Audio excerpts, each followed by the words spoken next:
मेरे साथ हमारी को एंकर अलीना इलियास हैं, हमारे डिप्टी ब्यूरो चीफ भी हमारे साथ मौजूद हैं, अकील अहमद भी मौजूद हैं, सलमान मुअज़्ज़म हमारे जो सरगोदा के नुमाइंदे हैं वो भी हमारे साथ मौजूद होंगे।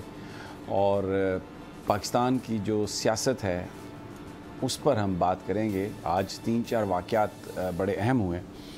एक तो जो इलेक्शन एक्ट है उसमें तरमीम का मामला, और ऐसा लग रहा है कि हुकूमत आज तो सिर्फ वो मुजव्ज़ा तरमीम ही है, और कल जॉइंट सेशन है तो उसमें वो उनको अप्रूव करवाने की कोशिश करेंगे। और बड़ा ये भी एक कुछ तो तरमीम बहुत अच्छी हैं, लेकिन कुछ तरमीम ऐसी हैं जिनकी रूह से ऐसे लग रहा है कि जो निगरान वज़ीर आज़म है उसके पास बहुत ज़्यादा इख्तियारात हो जाएंगे।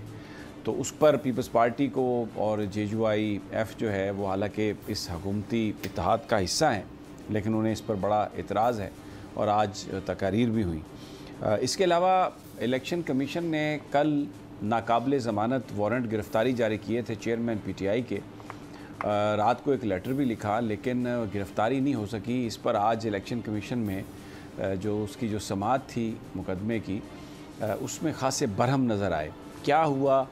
अकील अहमद हमारे साथ हैं, इनसे हम जानने की कोशिश करेंगे। और फिर इसके अलावा एक जज साहब की फ़ैमिली पर इल्ज़ाम है कि उन्होंने एक 14 साल की बच्ची जो उनके घर काम करती थी उसके साथ ज़्यादती की। तो वो हमारे जो नुमाइंदे हैं सरगोदा में सलमान मुअज़्ज़म, वो हमें इस हवाले से बयान करेंगे, बताएंगे।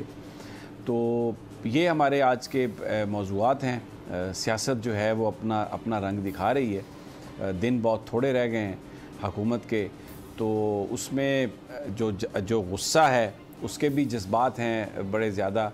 आज ख्वाजा आसिफ साहब ने जो असम्बली में ज़बान इस्तेमाल की PTI की ख़वातीन अरकान के हवाले से, उस पर वो इस किस्म की ज़बान थी कि जो वहाँ पर मौजूद लोग थे वो भी बहुत खफा हो गए।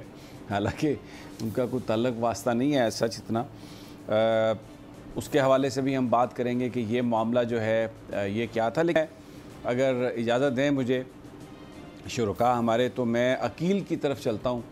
अकील, आप इलेक्शन कमीशन में आज मौजूद थे, वहाँ पर जो KPK